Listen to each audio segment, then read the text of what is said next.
The first killings, fear, begins in the Bay Area. The late 1960s were a turbulent time in America, and nowhere was this more evident than in California. The Golden State, especially the San Francisco Bay Area, was a place of contradictions. On the one hand, it was a hub of peace movements, the counterculture, and the so-called summer of love. Young people flooded into San Francisco's Haight-Ashbury district, celebrating freedom, music, and the rejection of old traditions. On the other hand, crime rates were rising, protests sometimes turned violent, and beneath the surface of all that love and peace, darkness crept in. It was in this environment of both hope and unrest that one of the most terrifying unsolved crime sprees in American history began, the saga of the Zodiac Killer. The first attack, Lover's Lane, Lake Herman Road, 1968. On the night of December 20, 1968, two teenagers, Betty Lou Jensen, 16, and David Faraday, 17, set out on what was supposed to be a simple date. They drove David's Rambler station wagon out to a remote area known as Lake Herman Road, a secluded spot popular with couples looking for privacy. It was cold and dark, the kind of night where most people preferred to stay indoors. But sometime that evening, terror struck.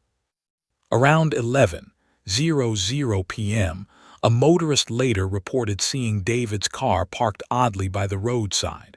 Minutes later, another driver noticed the same vehicle, but this time it was clear that something was horribly wrong. When police arrived, they discovered a brutal scene. David Faraday lay outside the car, shot once in the head at point-blank range. A few feet away, Betty Lou Jensen's body was sprawled on the ground, riddled with bullets as she had tried to flee. There was no sign of robbery, no theft, no sexual assault. Whoever the killer was, he came only to kill.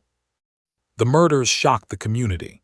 Vallejo police investigated, interviewing friends, family, and anyone who might have had reason to harm the young couple. But the truth was chilling. There was no clear motive, no suspect, and no answers. At the time, the case was considered a tragic but isolated double homicide. No one could have guessed that it was only the beginning. The attack at Blue Rock Springs, 1969.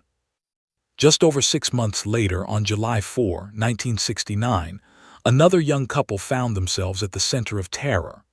Darlene Farron, a 22-year-old waitress, and Michael Majow, 19, drove to Blue Rock Springs Park, a quiet area in Vallejo where couples often parked late at night.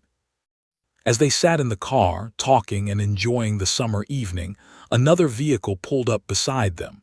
The driver turned off his headlights and just sat there, watching. After a few tense moments, the car drove away, only to return minutes later. This time, the driver parked behind them, stepped out of his car, and approached with a flashlight. At first, Michael and Darlene thought it might be a police officer checking on them, but then came the gunfire. The man raised a 9 pistol and fired repeatedly into the car.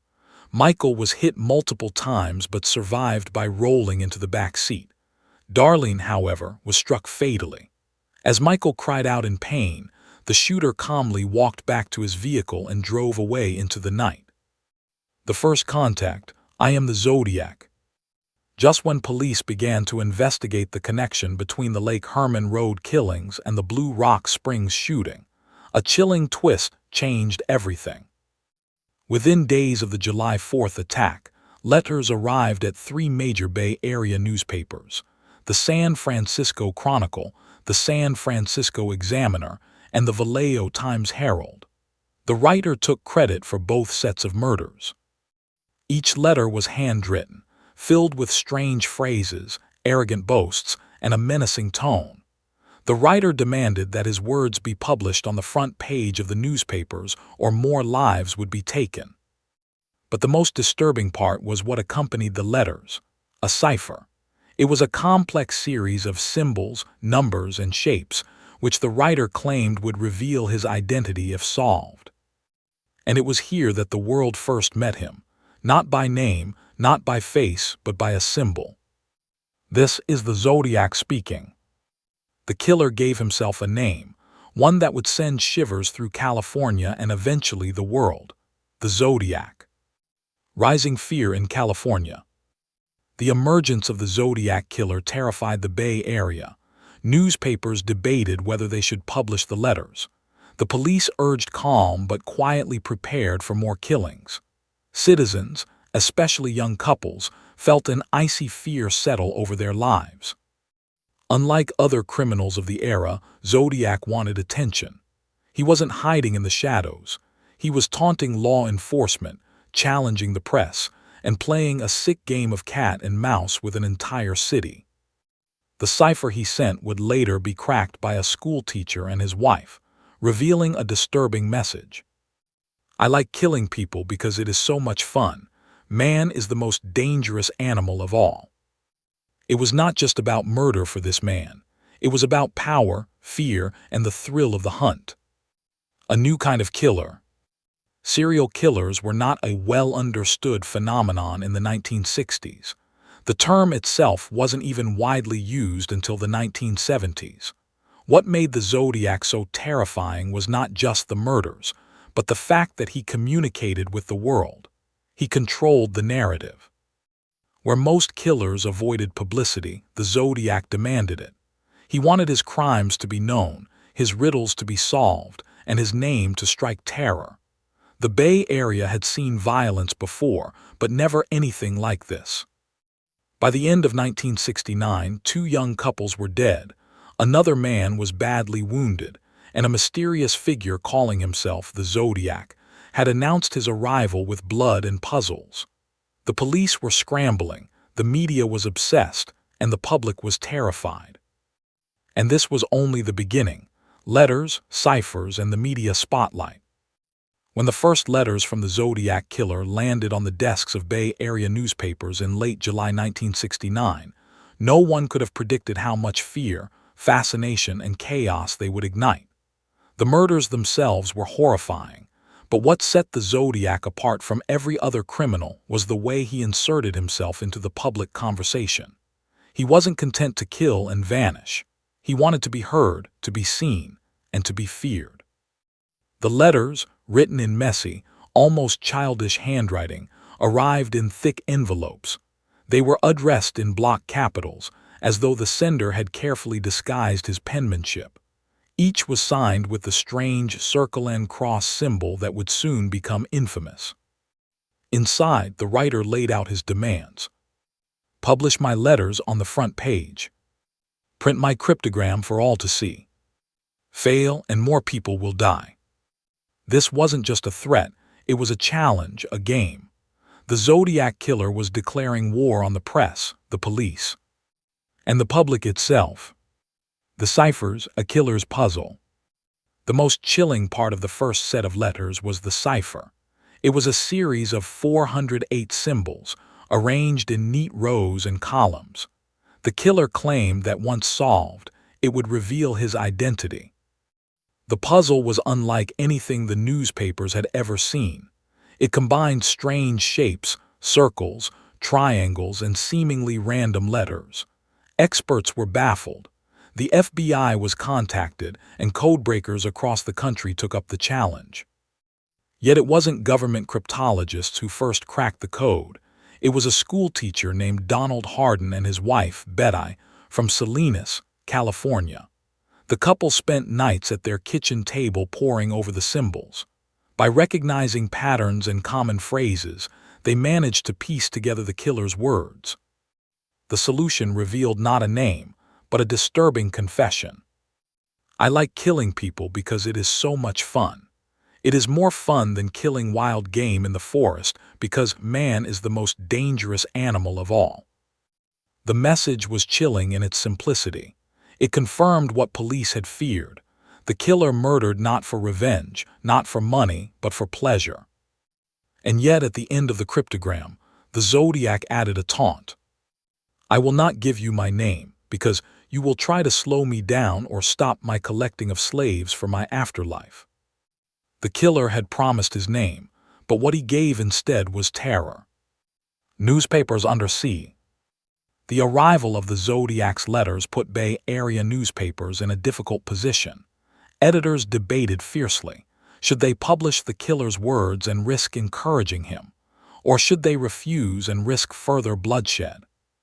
The San Francisco Chronicle, known for bold reporting, eventually decided to publish portions of the letters. The decision made front-page news across the country. Suddenly, the Zodiac was no longer just a local threat. He was a national story. The public devoured the details. Some were horrified, others were fascinated, and still others, disturbingly, admired the killer's cunning. The case began to draw in amateur sleuths, conspiracy theorists, and armchair detectives who felt certain they could crack the mystery. Police frustration. For law enforcement, the Zodiac's behavior was maddening. Unlike most killers, he provided no clear leads. His letters gave nothing but riddles. His cipher revealed his twisted motives but not his identity. Detectives in Vallejo, Benicia, and San Francisco formed task forces to track him down. They investigated known criminals, jealous ex-boyfriends, troubled loners, anyone who might fit the profile. But every time they thought they were close, another letter arrived to mock them. The Zodiac seemed to know how to stay just one step ahead. A city gripped by fear. By late 1969, fear in the Bay Area was at a fever pitch. Couples were afraid to go out at night. Parents warned their children not to wander too far. Taxi drivers, shopkeepers, and students whispered about the killer in bars and on street corners. The media played its part too. Headlines screamed, "Who is the Zodiac? Killer sends new threat. Cipher revels horror." Every new letter was treated like a major event. Reporters camped outside police stations. Editors pushed for exclusive coverage. Radio talk shows debated theories, while TV anchors warned citizens to remain alert. The Zodiac had achieved exactly what he wanted: attention and fear. The killer evolves. Unlike most criminals who might have laid low after gaining such notoriety, the Zodiac reveled in the spotlight. The more fear he created, the bolder he became. His letters became longer, his taunts sharper. He began to insert personal jabs at the police, calling them incompetent and daring them to catch him. He described his murders in disturbing detail, as if reliving the thrill of each kill on paper. At times, he included sketches of weapons, diagrams of bombs he threatened to plant on school buses, and strange references to movies, books, and even astrology. The man was not just a killer, he was a performer, and the stage he chose was the entire Bay Area. The legacy of the early letters. The early letters and the cracked cipher established several key truths about the Zodiac. He craved attention. Killing was not enough, he wanted recognition. He was organized. The letters and ciphers showed planning and patience. He enjoyed manipulation. He controlled the media narrative and used fear as a weapon. He would not stop. His final words in the first cipher promised more victims. By the end of 1969, California realized it was facing not just a murderer, but a predator who played by his own rules. And as terrifying as the letters and codes were, the Zodiac's actions in the following months would prove even worse. Because soon he would strike again. Escalation, the Zodiac's reign of terror. By the fall of 1969, the Zodiac Killer had already shocked California with his cryptic letters, gruesome murders, and his boastful taunts to police and media. But while the ciphers and notes made headlines, it was his escalation in violence that cemented his reputation as one of America's most notorious killers. Until this point, the Zodiac had primarily targeted young couples in secluded areas, quiet spots along lovers' lanes, where privacy turned into vulnerability. But on the night of October 11, 1969, he struck at the heart of San Francisco, proving that nowhere was safe. The murder of Paul Stine. At around 9:55 p.m., a yellow taxicab driven by Paul Stine, a 29-year-old student and part-time driver, picked up a fare at the intersection of Mason and Geary streets. The passenger was a heavy-set man, about 58, wearing glasses, who requested a ride to Presidio Heights, one of San Francisco's wealthiest neighborhoods. Just minutes later, near the corner of Washington and Cherry Streets, residents heard a gunshot. Peering out their windows, they witnessed a man leaning over the driver of the cab. Some initially thought it was a robbery, but what they were really seeing was the Zodiac Killer in the act of murder.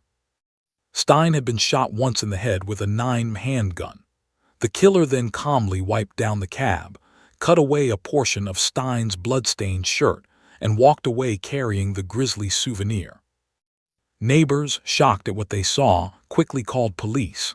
Several teenagers gave descriptions of the suspect: a white male, stocky build, crew-cut hair, glasses, about 35-45 years old.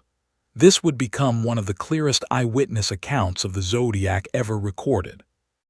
But in one of the case's most haunting blunders, police radio dispatchers mistakenly broadcast that the suspect was a black male. This error proved disastrous. Two patrol officers actually encountered a man near the crime scene who matched the real description: stocky, white, with glasses. They even exchanged words with him, asking if he had seen anyone suspicious. The man pointed them in another direction, and the officers let him go. Many now believe they had unknowingly spoken to the Zodiac himself.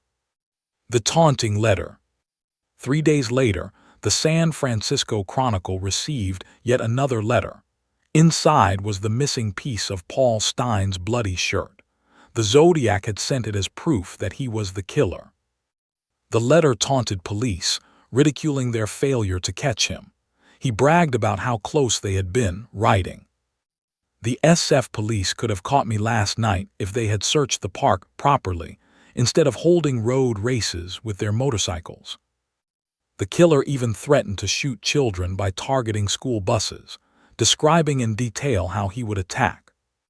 "Just shoot out the front tire and then pick off the kiddies as they come bouncing out." This horrifying threat sent shockwaves through the city.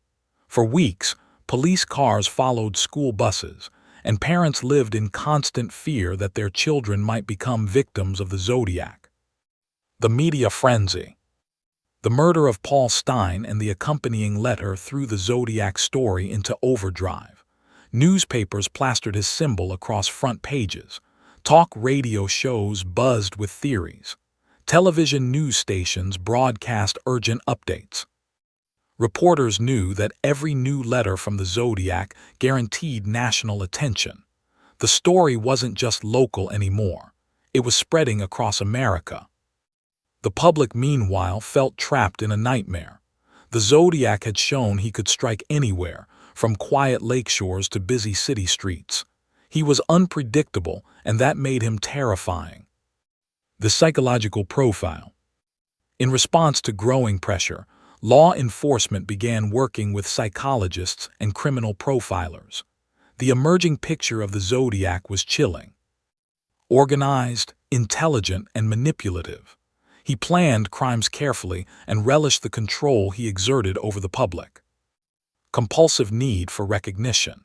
His letters revealed a man who craved attention more than money or revenge. Hatred toward society. He mocked the police, belittled the media, and described humans as mere slaves for his afterlife. Potential military background. Some suspected he was familiar with firearms, codes, and survival tactics. Despite these insights, the killer remained a ghost. Every new detail deepened the mystery instead of solving it. Copycats and hoaxes. As the Zodiac's fame spread, hoaxes and false leads multiplied. Letters poured into police stations and newspapers from people pretending to be the Zodiac. Some included strange symbols, others contained threats. Most were dismissed as fakes. But occasionally a letter would seem authentic, signed with the circle cross symbol, written in the same style, and containing disturbing details only the real killer would know. Each time, investigators had to take it seriously. The uncertainty kept everyone on edge. Was the real Zodiac writing, or was someone feeding off the fear? Citizens take action. The public, desperate for answers, began to get involved. Amateur cryptographers tried solving his ciphers. Armchair detectives collected newspaper clippings and compared handwriting samples. Even children in schools whispered about the Zodiac, some sketching his symbol in notebooks as if he were a boogeyman come to life. In the Presidio Heights neighborhood where Paul Stine was killed, residents demanded better protection.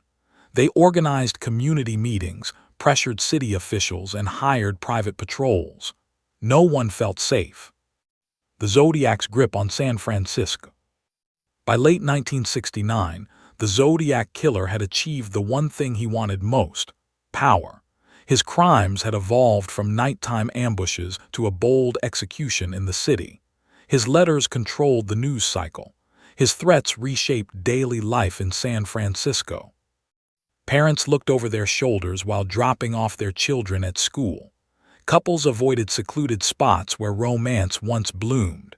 Police, though determined, were constantly humiliated by his taunts. And through it all, the Zodiac seemed to grow stronger with each passing week, basking in the chaos he created. A killer with no boundaries. The Paul Stine murder marked a turning point. It proved that the Zodiac could and would strike anyone, anywhere. He was no longer just a shadow haunting the outskirts of town. He was inside the city itself, operating boldly and without fear of capture. As 1969 turned to 1970, the Bay Area lived under a dark cloud. Everyone wondered, who was the man behind the glasses? When would he strike again? And would the police ever stop him? The answers never came quickly enough, because the Zodiac wasn't finished. In fact, he was just getting started, suspects and false leads. By early 1970, the Zodiac Killer had already carved his name into California's darkest history.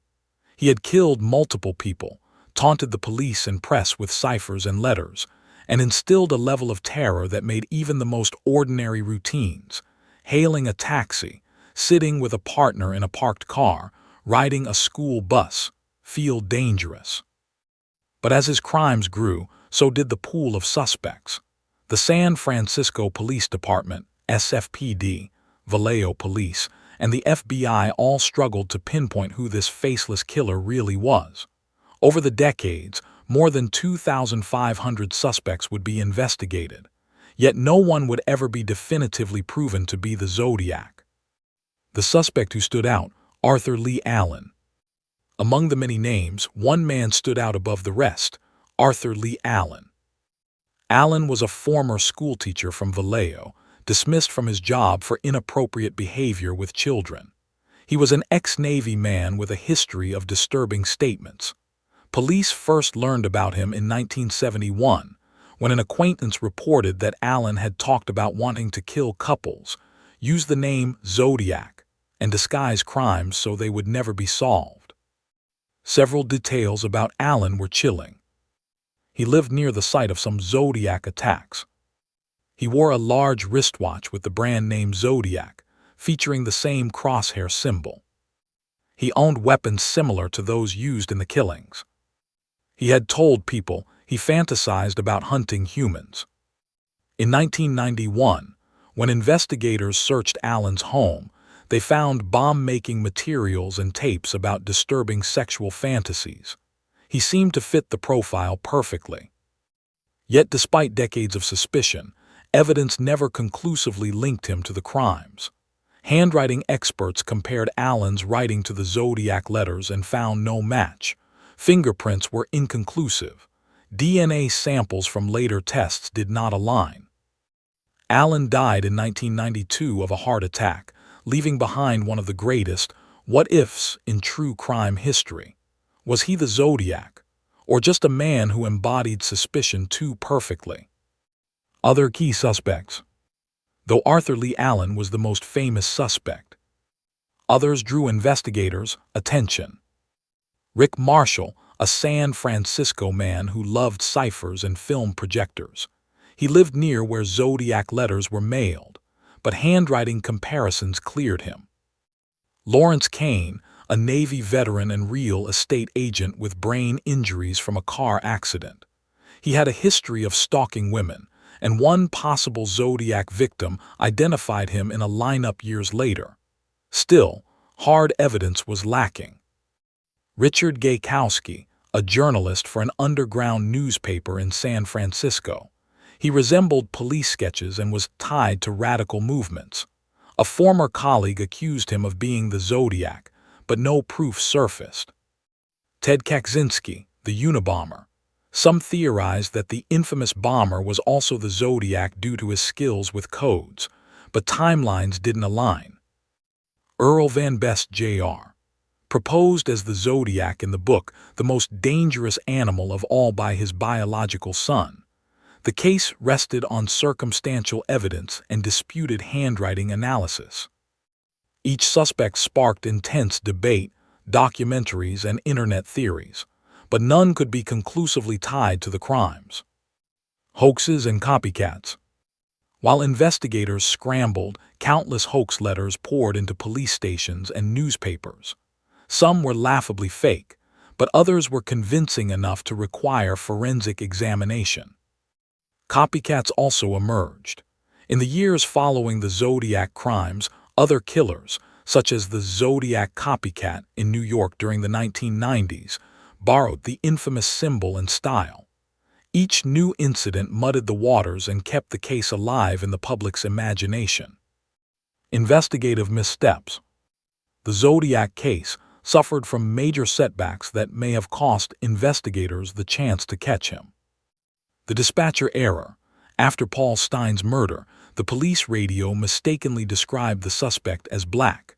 This error caused officers to unknowingly let the Zodiac walk away.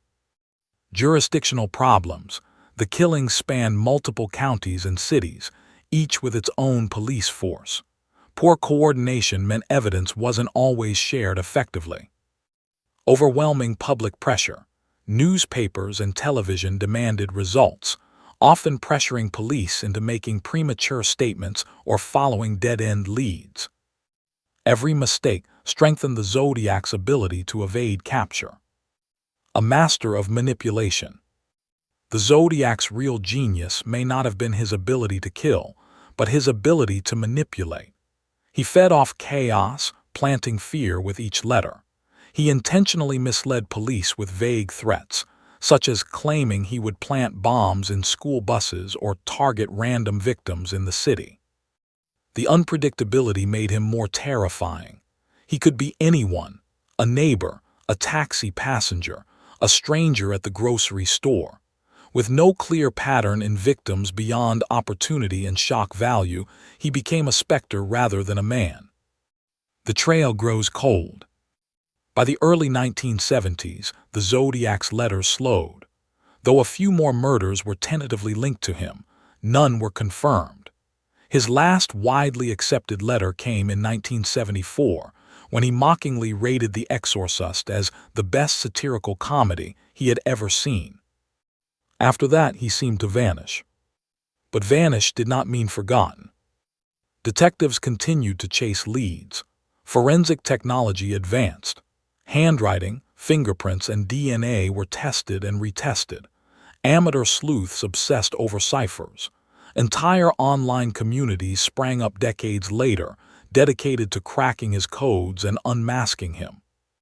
And yet, the Zodiac remained as elusive as ever. A case without closure.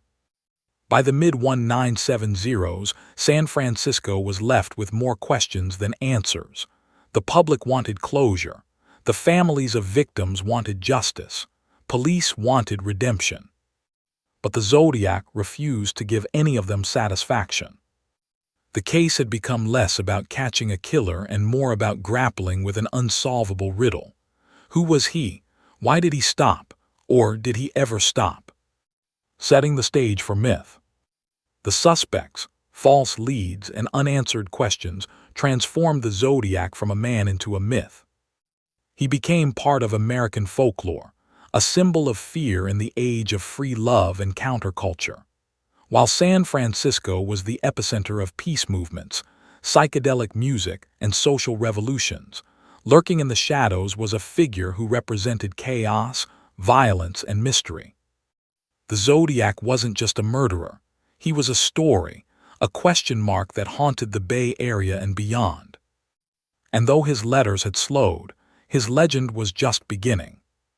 Because the Zodiac would never truly disappear, he would live on in headlines, books, and whispers for decades to come.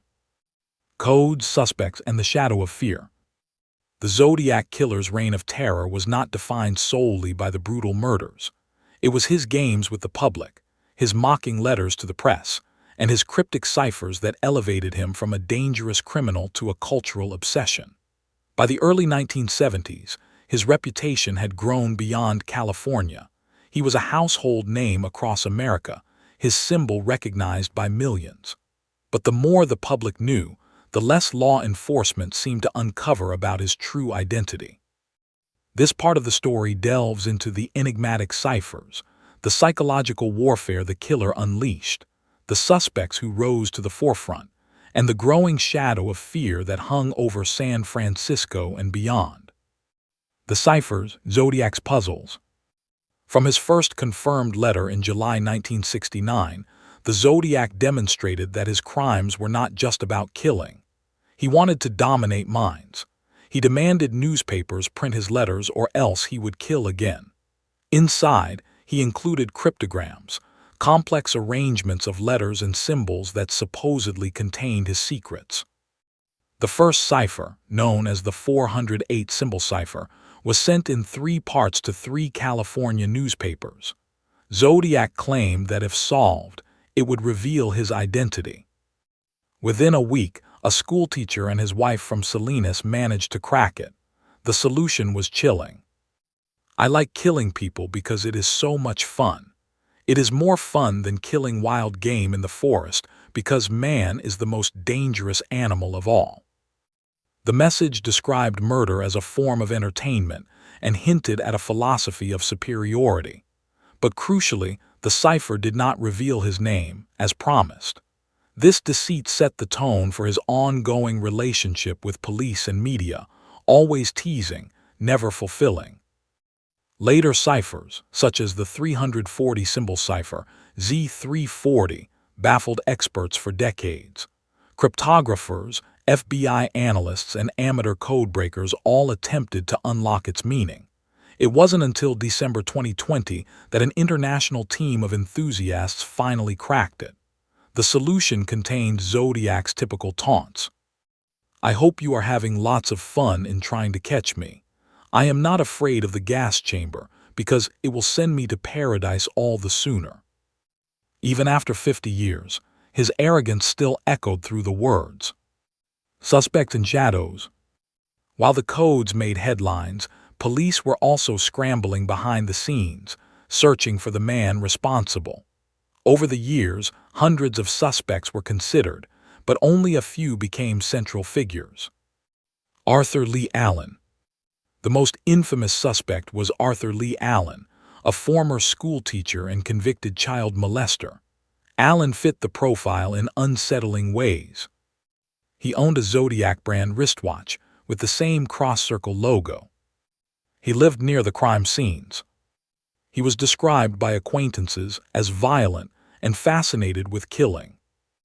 In 1972, police interviewed him, but they lacked evidence to arrest him. In 1991, DNA testing on stamps and envelopes linked to the Zodiac did not match Allen, weakening the case. He died in 1992, and to this day, debate rages about whether he truly was the killer. Other suspects.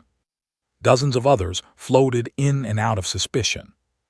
Richard Gaykowski, a radical journalist whose writings bore similarities to Zodiac letters. Lawrence Kane, a man with brain damage and a history of stalking women. Rick Marshall, a movie projectionist with cryptographic knowledge. None could be definitively tied to the murders. The media circus. Zodiac's relationship with the press was unlike anything seen before in American crime. He craved attention and newspapers provided it. His letters often began with the words, "This is the Zodiac speaking," a phrase that became infamous. He mocked police, threatened schoolchildren, and claimed credit for murders far outside his verified killings. At one point, he said he would blow up a school bus, sending parents across the Bay Area into panic. Bus routes were patrolled by helicopters, and children rode in fear. Every letter deepened the terror, yet they also sparked morbid curiosity. People bought newspapers not just for the news, but to see what the Zodiac had written. Some believed he was hiding in plain sight, perhaps even working inside the media itself. The copycats. Zodiac's notoriety inspired a wave of hoaxes and copycats. Hundreds of prank letters flooded police stations, many signed with the infamous circle cross. Some were crude attempts for attention, others seemed eerily similar to the real thing. This blurred the line between genuine communication and imitation. Investigators struggled to separate fact from fiction, wasting precious resources chasing false leads. A city on edge.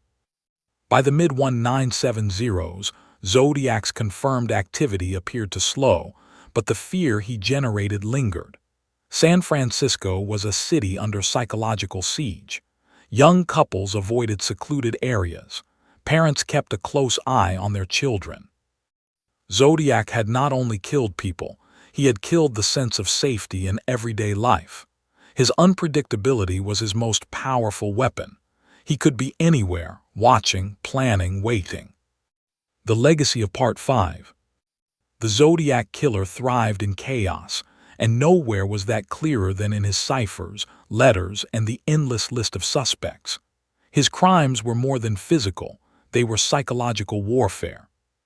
Police faced dead ends, while the public was left with paranoia. Each new letter was a reminder that the killer was out there, laughing at the confusion he created.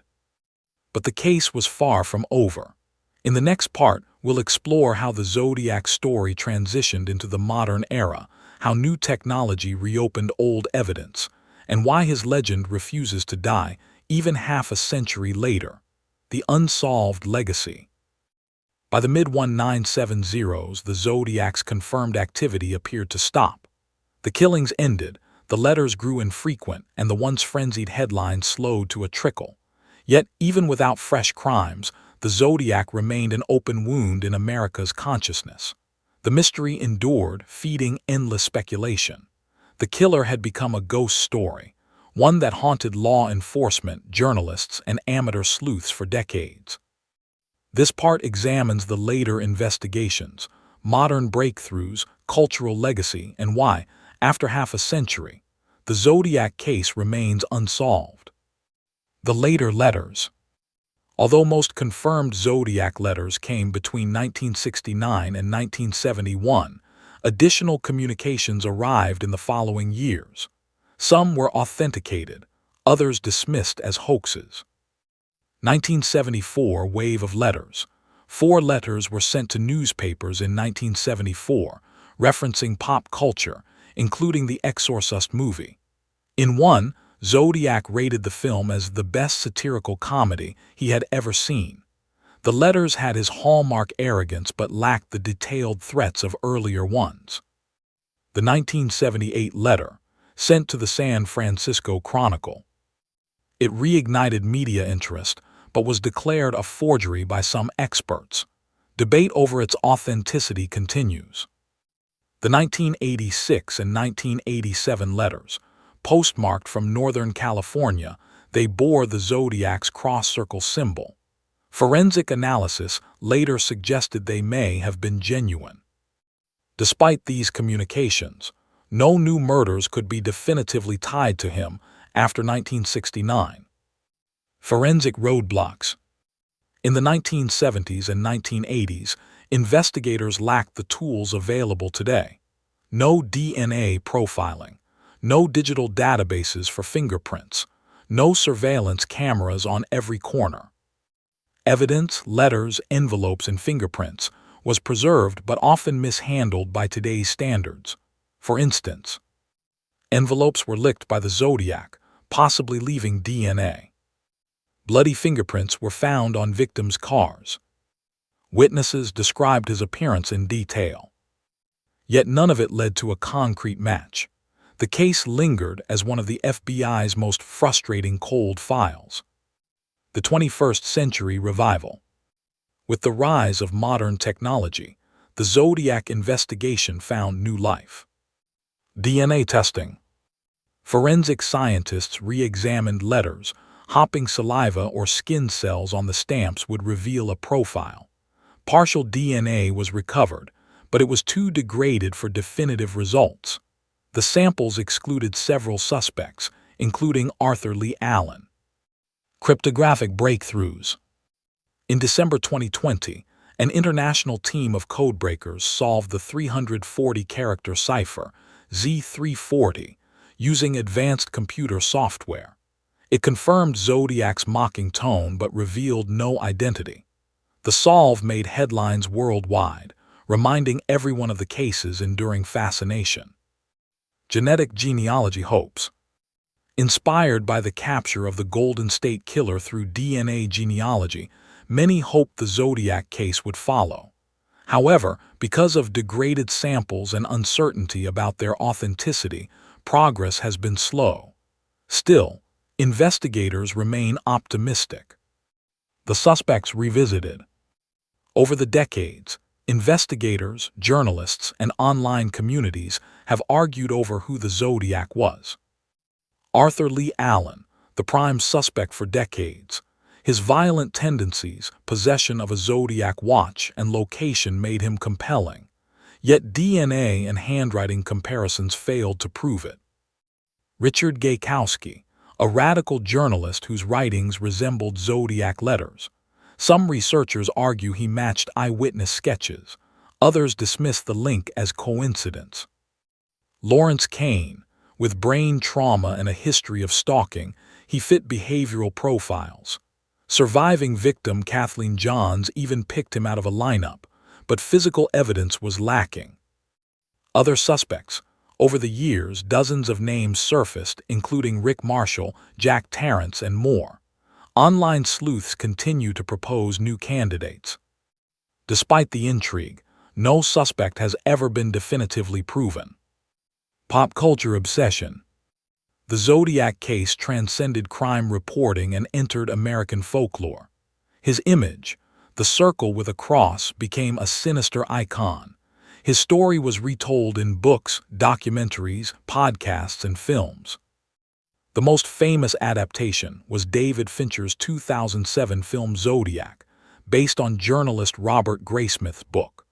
The movie dramatized the obsession of investigators and journalists who lost years of their lives to the case. It captured not only the crimes but the atmosphere of paranoia that consumed San Francisco. Television series, true crime YouTubers, and even music have referenced him. The Zodiac Killer became a symbol of mystery itself, an embodiment of evil without resolution. The lasting fear. Why does Zodiac still terrify us? Unlike other serial killers, he was never caught. His voice still echoes through his letters. His puzzles challenged the world and in some cases defeated it for decades. He wasn't just a murderer. He was a manipulator of fear. He turned his crimes into theater with the public as his unwilling audience. That power lingers even after 50 years.